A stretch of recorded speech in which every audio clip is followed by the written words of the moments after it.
duration of this tour, as we do have a lot of low-hanging trees in London. My apologies. Exhibit A will be coming up very soon. And there we go. So we wouldn't want to have any injuries today. Do we have any nurses or doctors on tour? No, so we wouldn't want to end up in A&E.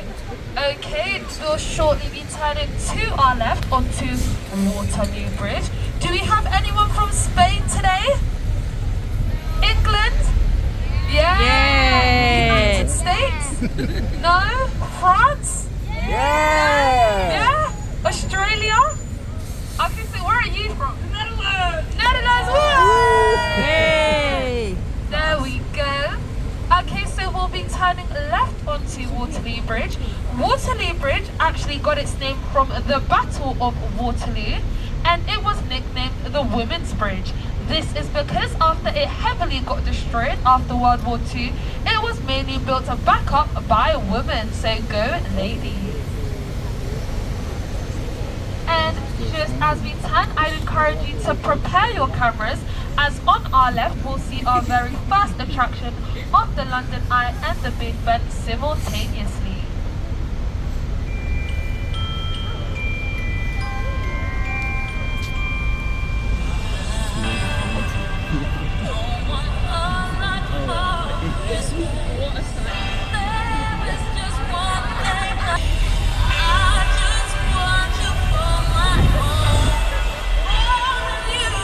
So ladies and gents, if you want to get your cameras out and ready,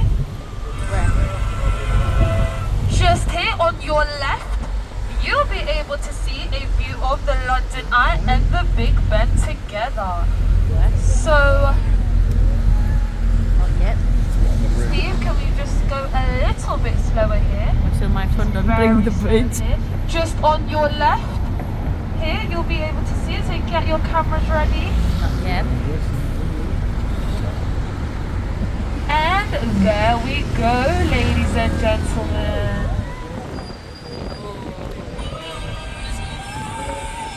London Eye.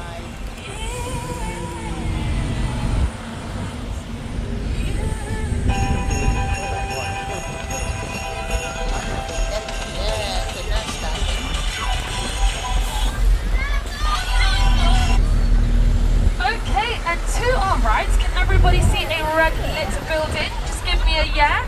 Yeah! This is the National Theatre. This is actually where the play War Horse was first premiered, and it has since moved to the West End. Now, just in front of the National Theatre, we have some lovely buildings that make for some great parkour. Do we have any parkour lovers here? Well, this makes for a great parkour building. However, I don't totally recommend it, as it might not be legal. Just as we move on to Waterloo Bridge, if you look to your right, you have beautiful views of the city of London. This has St. Paul's Kid and beautiful apartments that can be sold for up to £9 million. Just on our left here, we have some more beautiful views of the city of Westminster. This features the London Eye, the Big Ben, the Houses of Parliament, and beautifully lit piers.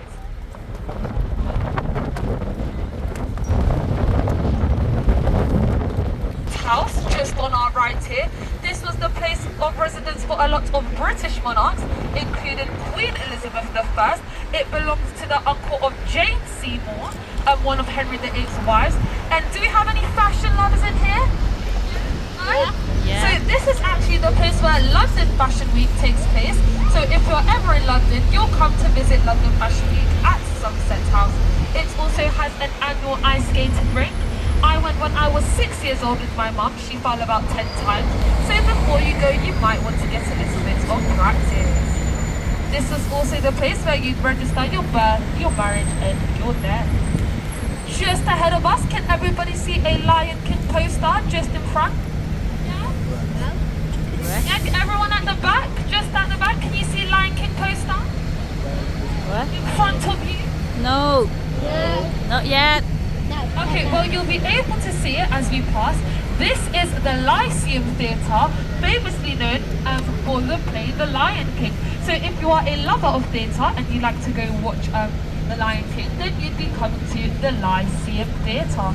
Just in front of you, ladies and gentlemen, I'd encourage you to prepare your cameras as we'll be turning left onto the Strand, where you'll see our first Christmas lights attraction. So just on your left here, the Oh, Strand look. lights. Where's on the left? Just On the left. here. Yeah. Now these lights are actually powered using oil from the local restaurants in order to be more eco and environmentally friendly. So if you look at all these restaurants on your left and your right, they have collected oil from these restaurants and used it to power the lights.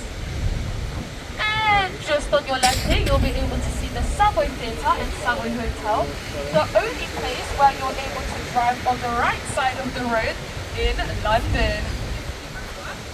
So just here on your left, you have the Savoy Theatre and Hotel, the only place where you're that's allowed to Victoria, drive on the isn't right it? side of the road, in essence, the wrong side of the road, no pun intended. And you'll also be able to see the famous Savoy Hotel. So Steve, we can just move along.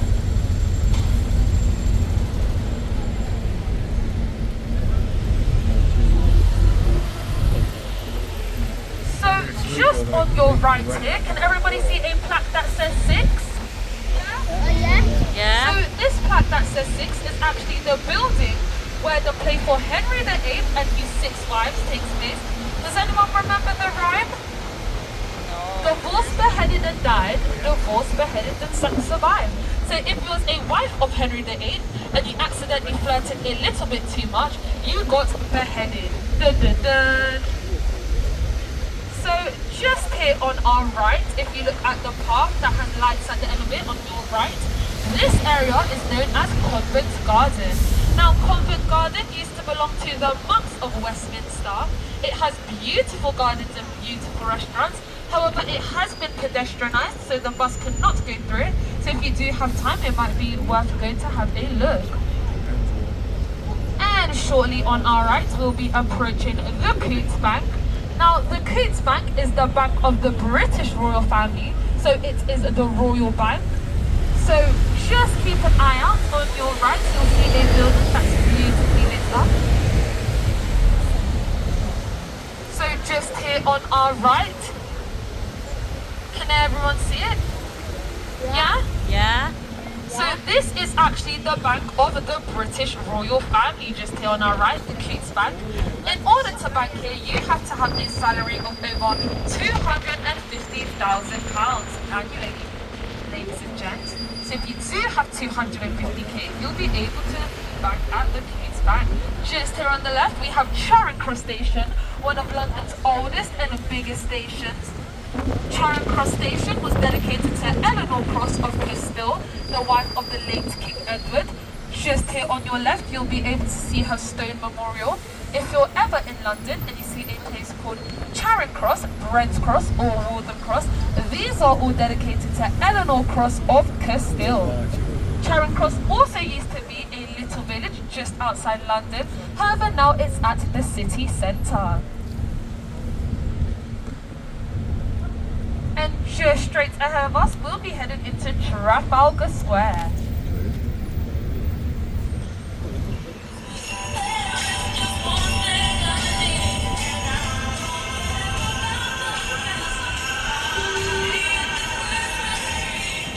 Pay attention to the right of you. At the end of this road, you have the South Africa House. So just on your right, at the end of this road, South Africa House. Now, the South Africa House is where Nelson Mandela did his famous speech in front of 500,000 people when he came to London. It's also the place where you could go and see loads of African artifacts, such as statues of African animals. So just here on your right, at the end of the road, you have the South Africa House.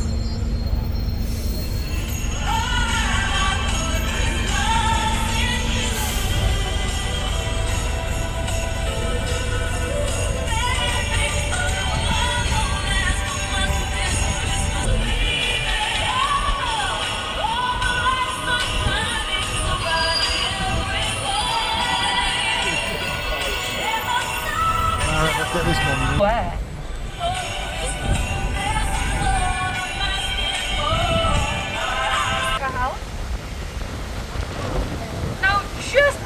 head into Trafalgar Square. Can everybody look to their right as we pass this roundabout? Can everybody see a little man on a horse just on your right? Yeah. Yeah, can I just have it? Yeah? Yeah. This is King Charles I. Now, King Charles I was Britain's most unpopular king. He was the only British king to be executed by his own people. Oh, Naughty no. King Charles.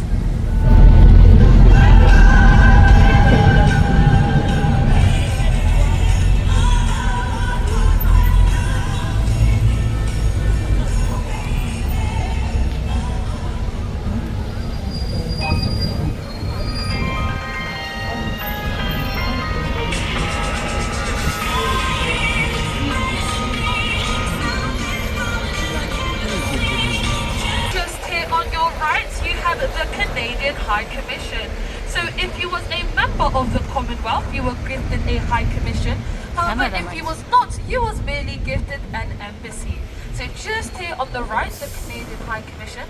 And if everybody looks to their left, they'll be able to see a building that's lit up with red lights. Can everyone see it? Give me a yeah. Yeah. This was known as the Norwegian House. This is where the Norwegian royal family stayed when they came to London during World War II.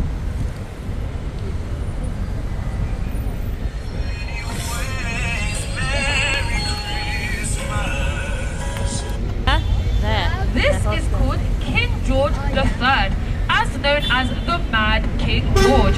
He was the Americans' last British king, and he was the famous king that lost America. It was rumored that King George had over 154 girlfriends. Naughty King George. And shortly we'll be heading up to Waterloo Place, where I'd encourage you to take out your on our right.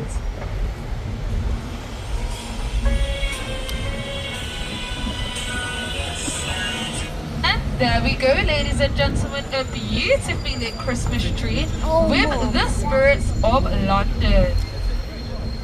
Now, the Spirits of London actually got its name because after World War II, the morale of the English people was very low. So the Spirits of London were actually lit up the next Christmas in order to boost the morale of the English people.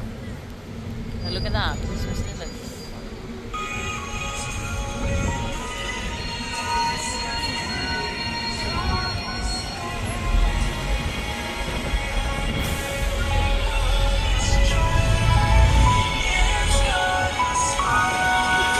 Look at the light, Max. It's on the front, Max. So if you look just above you, we'll shortly be passing our first Spirits of London.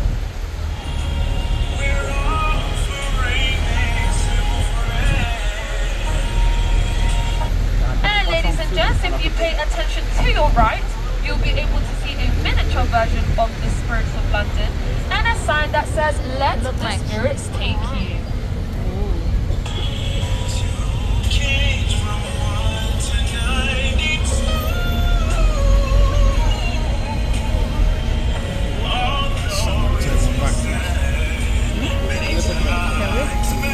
Can we?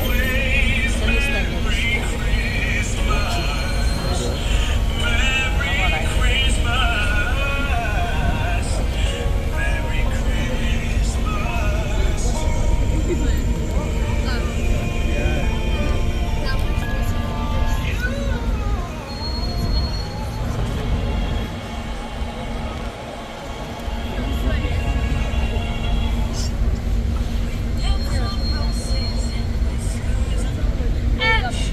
Portrait.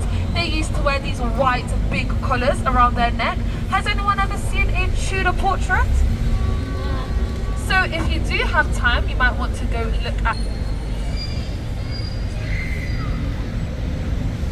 Just here on your left, you'll be able to see some more beautiful Christmas lights. So if you just keep an eye out on your left, and we'll shortly be turning to our left onto Fortnum and Masons.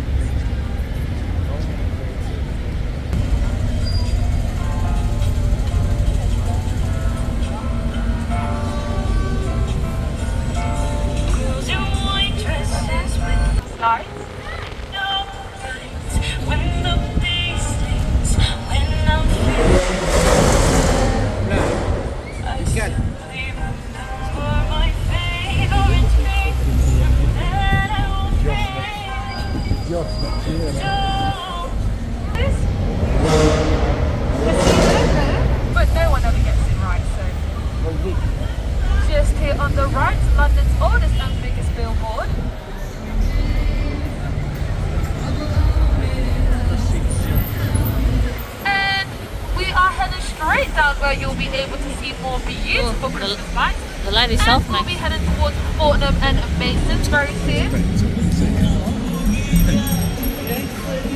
Just as we pass these sets of traffic lights.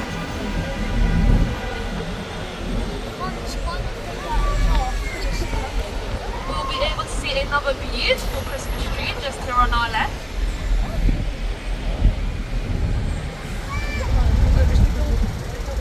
And we'll shortly be approaching Fortnum and Masons. Now, Fortnum and Masons is the personal private shopping store of the British royal family. So if you are a member of staff of the British royal family, you would have received your Christmas hampers this year from Fortnum and Masons. Oh, look at Everybody the on red, your red, left, Max. Red one, look. The red one. just here on your Oh, left, Christmas Fortnum calendar, and Max. Masons, Oh, look like Christmas where the calendar. British royal family shops. So you would have received your Christmas hampers in this year from Fortnum and Masons. So if you're able to shop in Fortnum and Masons, you'll be shopping where the British royal family shops.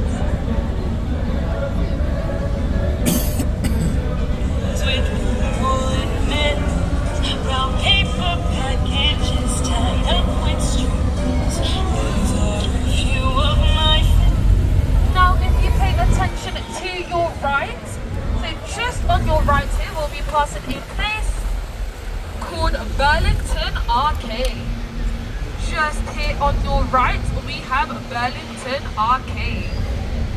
Now, Burlington Arcade is a private shopping experience. Just on your right, it is said you're unable to run, talk, or communicate with the staff here. On your right again, we have the Peacocks of Bond Street. Wow. Look at that.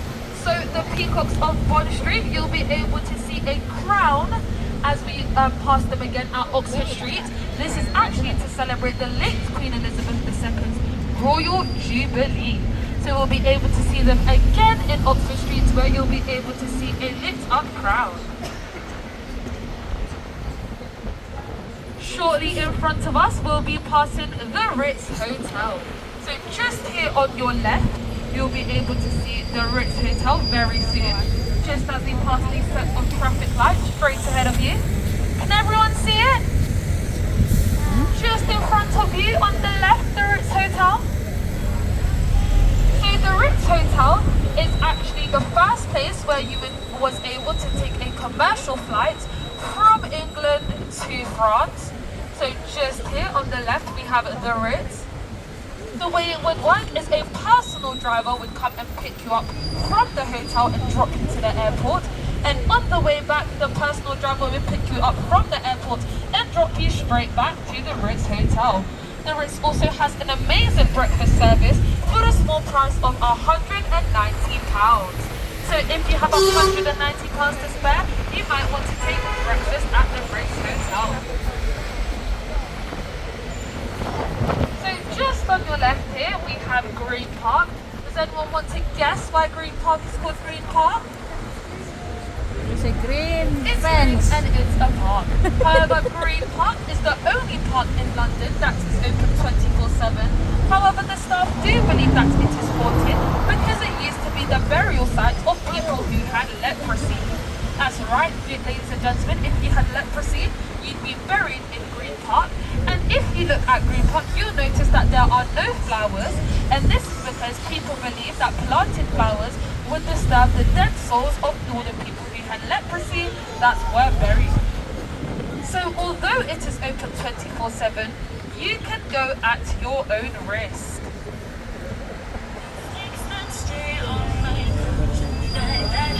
Tour. However, I like to provide a unique experience. So if you look to your right, you'll be able to see a beautifully lit hotel called the Attenham Hotel. Just here on your right, ladies and gentlemen. Last Christmas, I gave you my heart. The very next day, you gave it away. This year, to set me free. If you keep your attention to your right, you'll be able to see a path that leads to the world's first ever hamburger cafe. So just here on your right, there's a road that leads in. Now you're probably wondering, why does London, England have the world's first ever hamburger cafe? The story behind this is two friends were on vacation in London and they couldn't find a place that sold a decent hamburger. So they decided to open up their very own hamburger cafe. And that's why London has the first of its kind. Now, just in front of us here, we're heading into Wellington Place, where you'll be able to see the Wellington Arch just in front of you.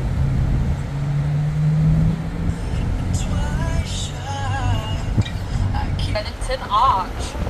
Can anyone spot what's on top of the Wellington Arch? An angel, correct. On top of the Wellington Arch is an angel of peace.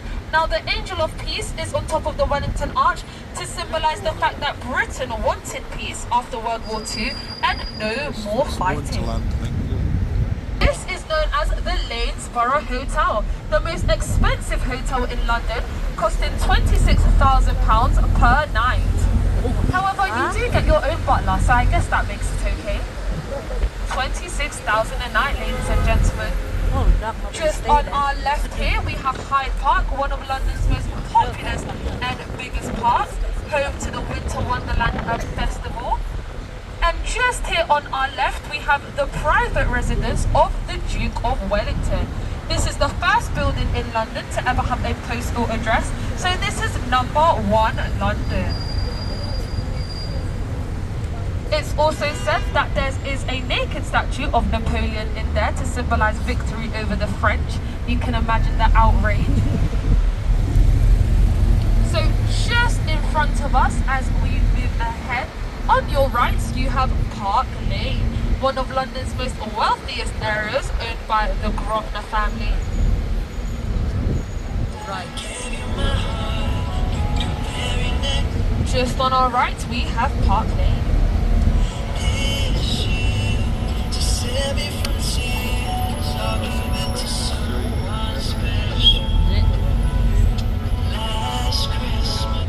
And just on our left here we have the Queen Elizabeth Gate. So this gate is not dedicated to our late Queen Elizabeth II, however her mother, the Queen Mother. This gate was named after the Queen Mother to celebrate her efforts in boosting the English people's morale during World War II. It is said that Hitler called her the most dangerous woman in Europe due to how much she lifted and boosted the English people's morale. The lion on the gate stands for England and the unicorn stands for Scotland.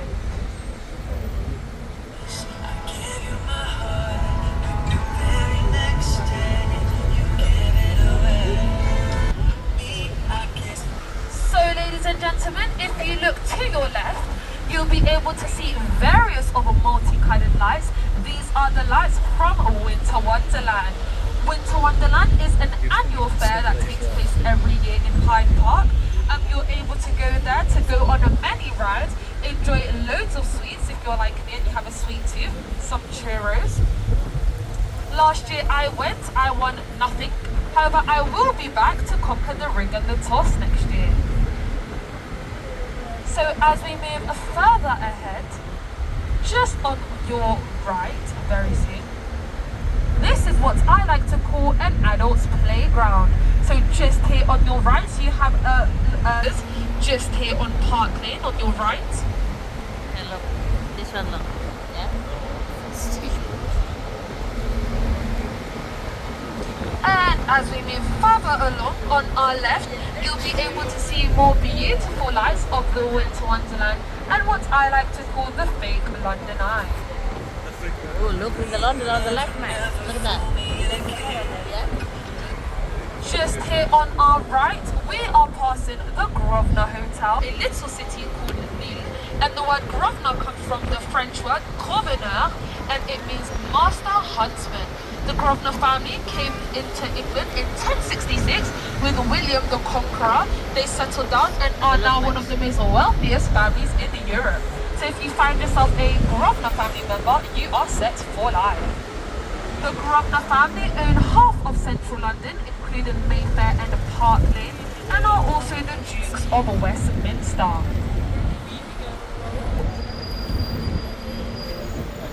Just here on your right, you have